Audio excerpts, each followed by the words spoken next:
Muy buenas noches y bienvenidos a Signo Pesos, la economía al alcance de su pantalla. Estos son los temas claves de hoy. Inminente alza en la gasolina. El presidente de Ecopetrol, Felipe Bayón, asegura que de acuerdo con los precios del petróleo, el galón de gasolina en Colombia debería venderse 5.000 o 6.000 pesos más caro. ¿Se dará el gobierno la pela o seguirá subsidiando? En segundos, las declaraciones del líder de la petrolera colombiana. Los buenos vientos en el comercio. La recuperación se consolida en muchos establecimientos comerciales, revela un informe de Fenalco. También el consumo de los hogares va creciendo, revela otro reporte de la firma Radar. Mañana será otro día clave para las ventas por el día sin IVA. Las claves para invertir. Una experta de la compañía Acción Fiduciaria nos explicará esta noche qué se debe tener en cuenta a la hora de invertir. Cómo determinar, por ejemplo, su perfil de inversionista y cómo minimizar el riesgo o maximizar sus ganancias.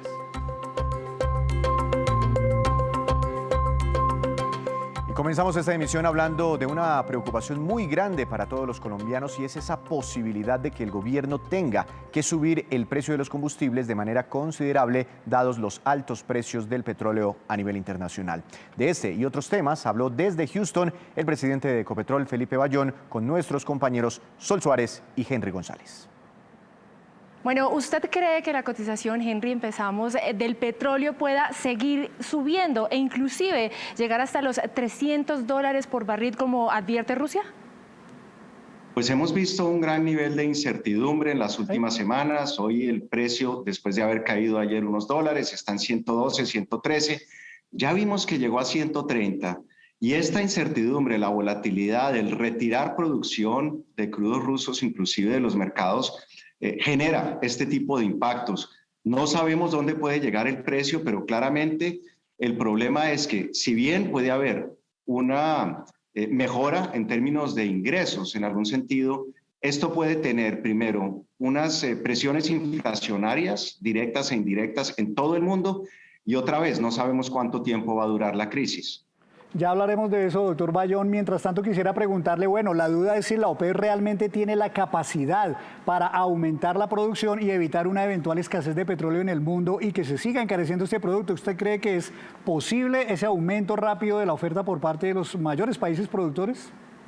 Yo creo que no. Pensemos que Rusia exporta unos 7.5 millones de barriles todos los días de los 11 millones de barriles que produce. Y en los países que tienen más capacidad, sobre todo en Medio Oriente, Arabia Saudita y los Emiratos, pueden producir 3.5, 4. Yo no creo que se pueda suplir toda esa necesidad desde el punto de vista de la demanda. Y si efectivamente los barriles no van a estar en los mercados, va a haber un faltante.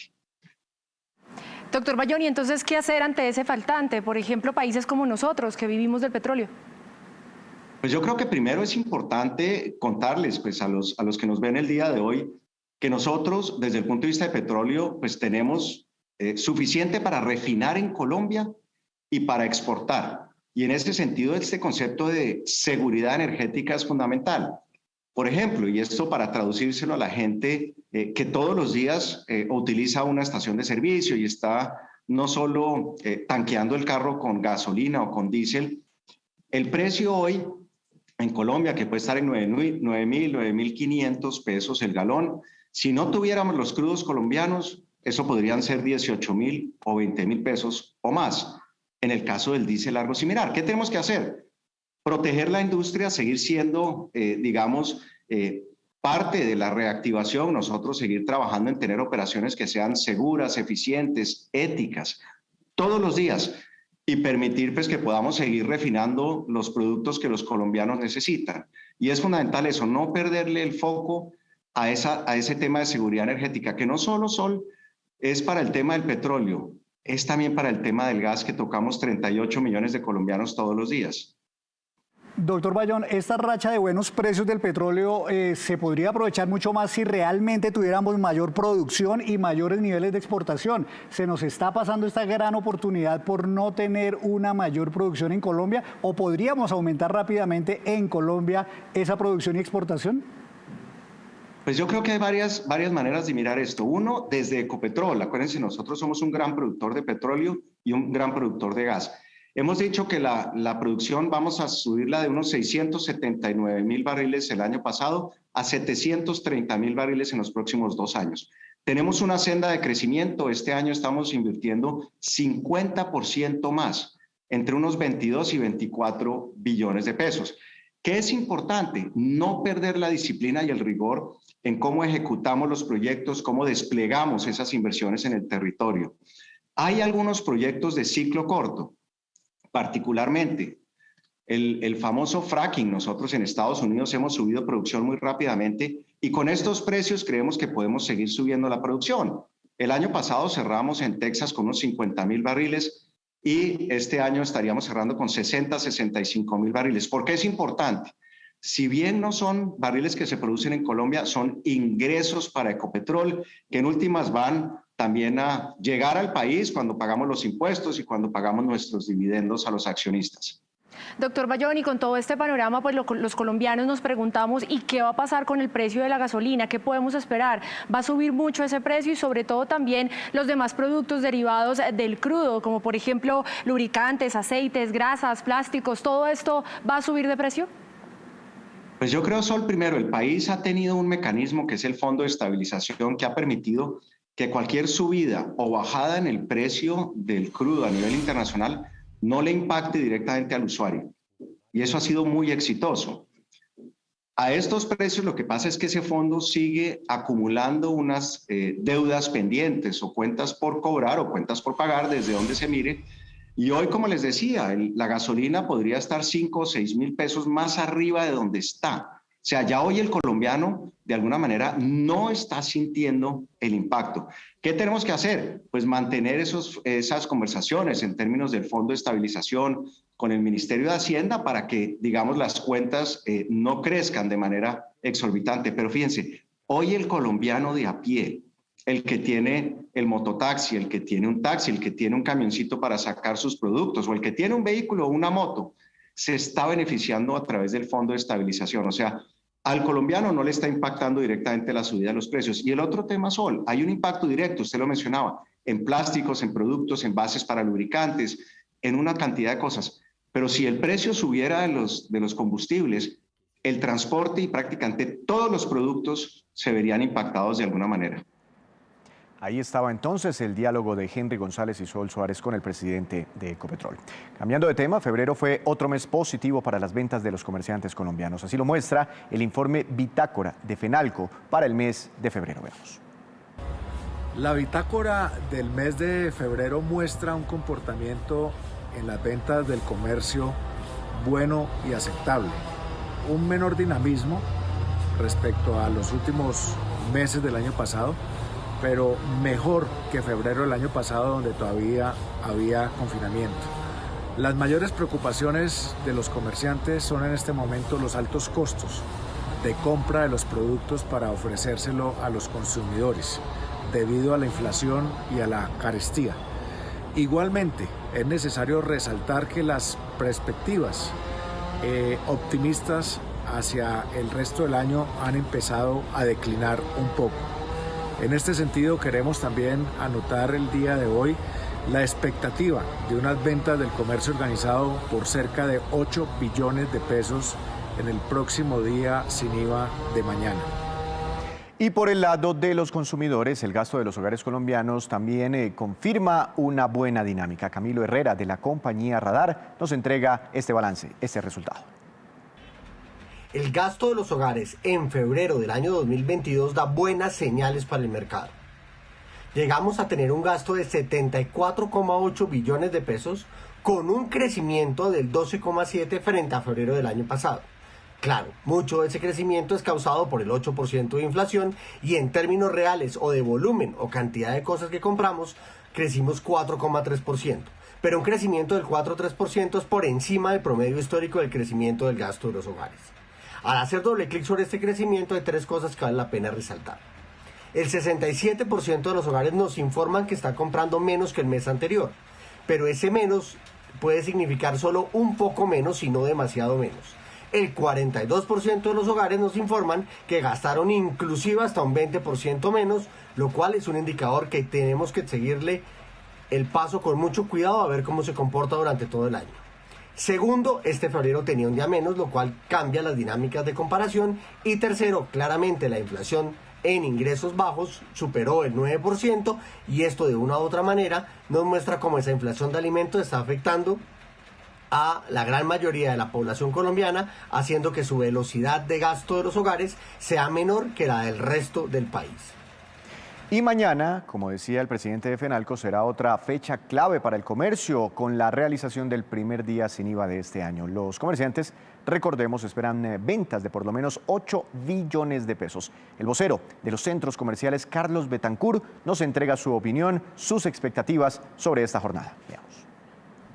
Llega este próximo viernes 11 de marzo una nueva jornada del día sin IVA y en los centros comerciales estamos preparados para recibir a los colombianos en esta jornada.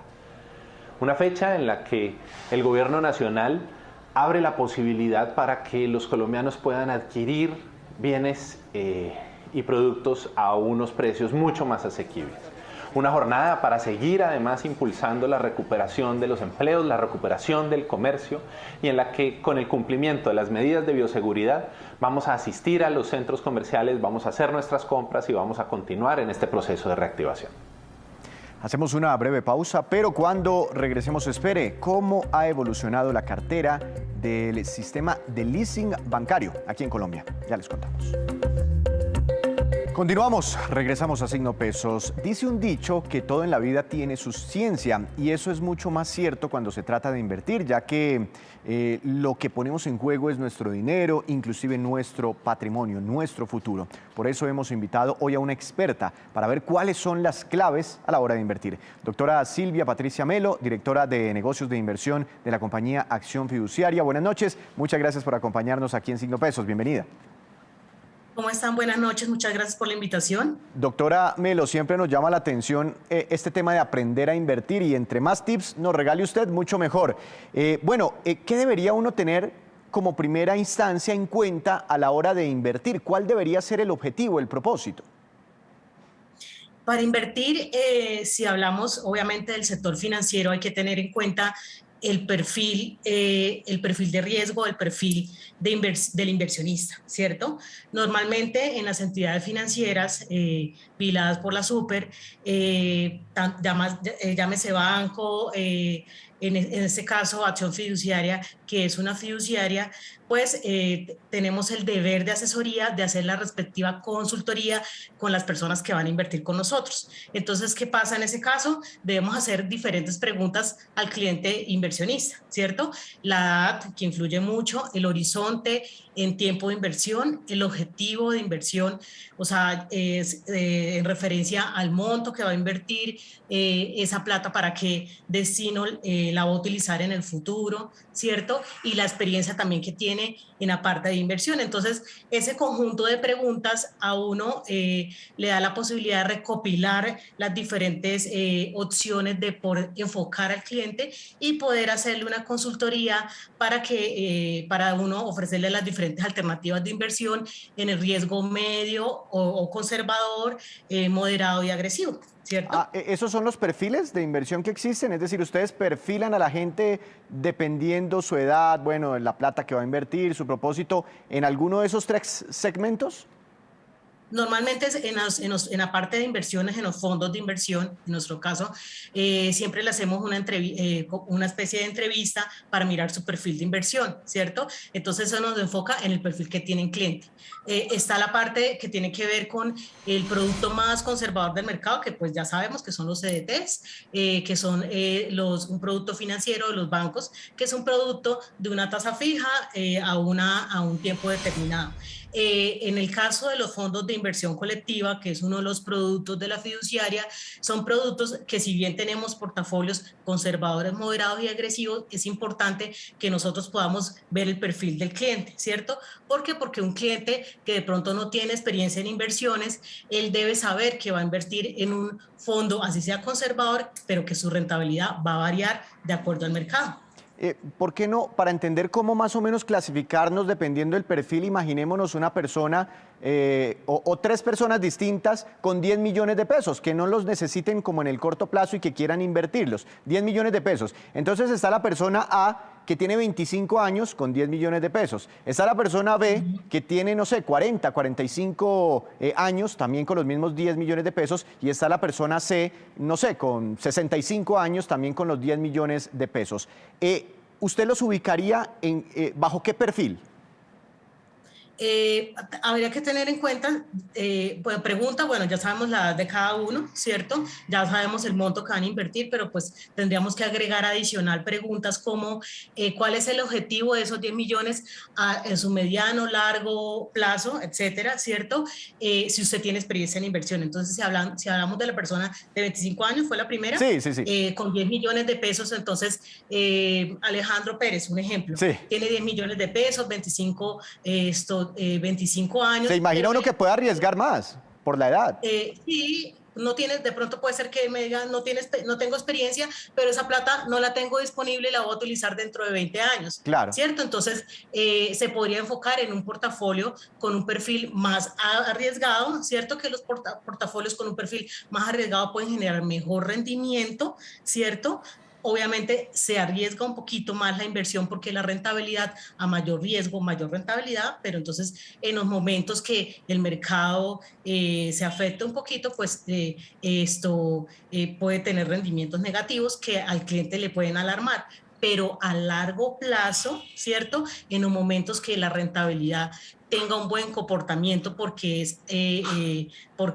va a tener buenos rendimientos, valga la redundancia, pues eso es bueno para su inversión, ¿sí?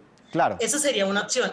Otro panorama sería que sea una persona de 25 años, tenga los 10 millones de pesos y me diga, no, necesito los 10 millones de pesos porque voy a estudiar el año entrante. Entonces, obviamente, la idea es que tenga un fondo a la vista, muy conservador, ¿cierto? Que no genere mayor riesgo, pero que le genere una rentabilidad estable para que él la pueda retirar dentro del año, ¿sí? Ahí me salió un poquito de la proporción de los dos ejemplos, de los otros ejemplos, pero es como para mirar los dos contextos. Si hablamos de la persona de 40 años con los mismos 10 millones de pesos, entonces es una persona que puede ser que tenga experiencia en inversiones, supongamos que tiene experiencia porque ya compró, un apartamento. Un ejemplo, compró un apartamento y compró acciones en Ecopetrol. bueno, no sé si cabe la cuña acá. No, bueno, se puede. Sí. ¿Se puede? Bueno, compró acciones en Ecopetrol. Entonces, ¿qué pasa? Ya tiene experiencia en inversiones, ya sabe cómo son las acciones. Entonces, si tiene apartamento, nosotros le podemos ofrecer un fondo de inversión y otra alternativa que tenemos también con beneficio tributario para que invierta en nuestros fondos, que puede generar también mayor rentabilidad, se puede arriesgar un poquito más y le va a generar otros beneficios adicionales, ¿cierto? Sí. Entonces, lo mismo pasaría con la persona de 65 años, que si bien por la edad puede ser que no tenga pues por la edad puede ser que no tenga un horizonte de tiempo muy largo, pero normalmente las personas a los 65 años ya han tenido mucha más experiencia en inversiones, porque han invertido en fondos, y si una persona que tenga poder adquisitivo, entonces tiene acciones en Ecopetrol, tiene acciones en Bancolombia, etcétera, ¿cierto? Ha comprado dólares, entonces obviamente se puede ofrecer una alternativa de inversión, pero también diversificando, ¿sí? Conservador, moderado y agresivo, obviamente para que los tres le generen diferentes rendimientos, ¿cierto? Y él pueda tener un retorno sobre la inversión. Muy interesante todo eso. Ahora, hay unos expertos que dicen, pensemos en los 10 millones de pesos de cualquier persona, no meta todos los huevitos en la misma canasta, diversifique. Cuando le recomiendan a uno eso, ¿a qué se refieren? Se refiere a que normalmente la idea es que si depende del capital que el cliente tenga, ¿sí?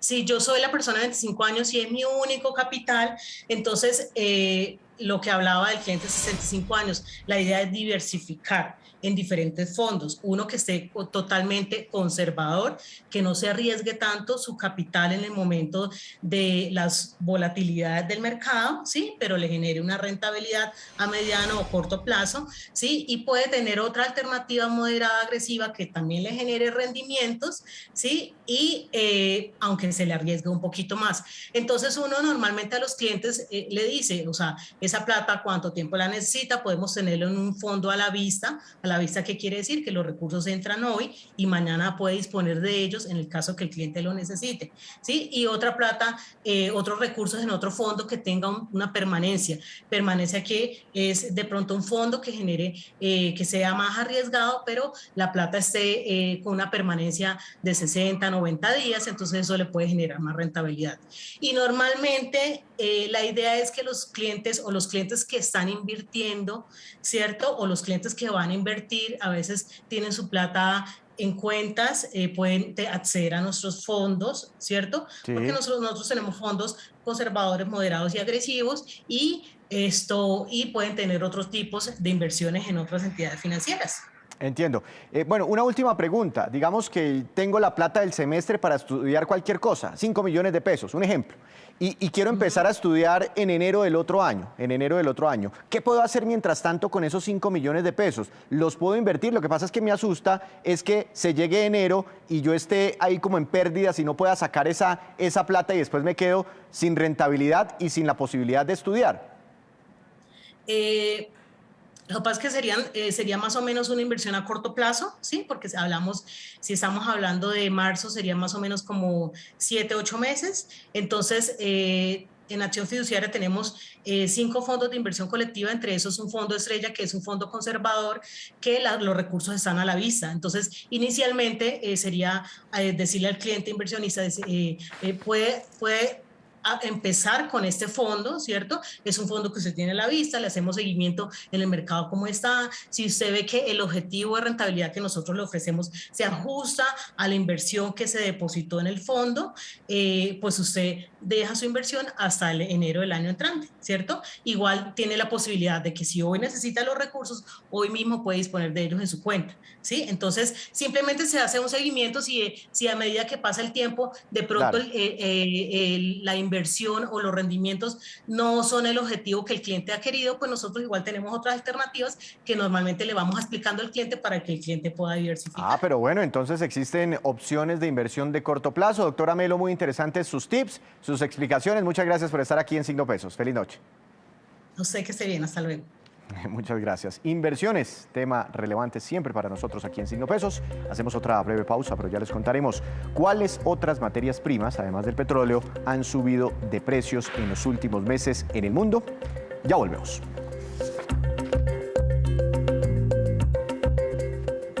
Regresamos a Signo Pesos con esta que es la cifra económica del día, 63,8 billones de pesos, y corresponde al valor de las operaciones de leasing sumadas hasta el cierre del año 2021. Según el reporte de Asobancaria, hubo un crecimiento del 11,1% en la cartera de leasing. Eso significa que aumentó en 3,9 billones de pesos el leasing bancario. Y ante las dudas de muchos comercios sobre la factura electrónica, la DIAN hace nuevas aclaraciones. Veamos. Con ocasión de la facturación, es importante recordarle a la ciudadanía que todo sujeto obligado a facturar debe registrar su calidad como tal a través del procedimiento que se establece para el efecto. La factura electrónica debe expedirse en la forma y oportunidad que para el efecto señala la resolución número 42 de 2020, sin ser necesario ni exigible al ciudadano requisito diferente a los que se establece en dicha disposición. Es importante también recordar que la factura electrónica es el soporte de los costos, deducciones e impuestos descontables, no así con lo que se conoce tradicionalmente como el tiquete POS. Invitamos a la ciudadanía a denunciar la no expedición de la factura o el incumplimiento de alguna de estas disposiciones. La DIAN está adelantando los controles específicos con el objeto de salvaguardar la obligación del cumplimiento de la obligación de facturar, recordando que el no cumplir con esta obligación genera las sanciones que para el efecto establece el Estatuto Tributario. Y a esta hora le quiero dar paso a Juan Fernández, nuestro experto en negocios. Buenas noches, Juan. Su tema para hoy. Bienvenido, adelante. Buenas noches, hoy le voy a hablar del negocio, los negocios de los artistas más allá de la música. Y mire el caso de Maluma, que acaba de convertirse en nuevo accionista de Rappi y a su vez será imagen para todos los mercados en los que está presente la compañía. Dice Rappi que tener a Maluma puede ayudar en esa base de usuarios digitales al final los va a jalar con sus redes, con sus seguidores y pues la explotación de una marca como la que es o lo que significa Maluma y que irá más allá en sus propuestas sobre estrategias y se centrará también, en ejemplo de ello, comunicación visual. No se sabe la inversión o el cruce de acciones en la compañía por el uso de la imagen del cantante. Ese negocio de Maluma se suma a otros recientes, el de la inversión, por ejemplo, que hizo hace algún tiempo en esta plataforma inmobiliaria digital, La House, dentro de una ronda de 50 millones de dólares. Entonces, lo que se ve ahí es la entrada a una línea de negocios digitales, sin olvidar otros más tradicionales. Claro, Juan. ¿Y en qué otros negocios está Maluma? Pues fíjese que paralelamente al tema de Rappi está lanzando precisamente una línea de 4 perfumes llamada Royalty, lo que está haciendo en sociedad con una compañía llamada Hampton Beauty, que se dedica a hacer perfumes a varias firmas o personas o personajes muy famosos, ejemplo Kylie Jenner, por tener algún nombre, a un precio de $45 por frasco. Pues Maluma espera que ese sea parte del inicio de lanzamientos de una línea de ropa, por ejemplo, o accesorios.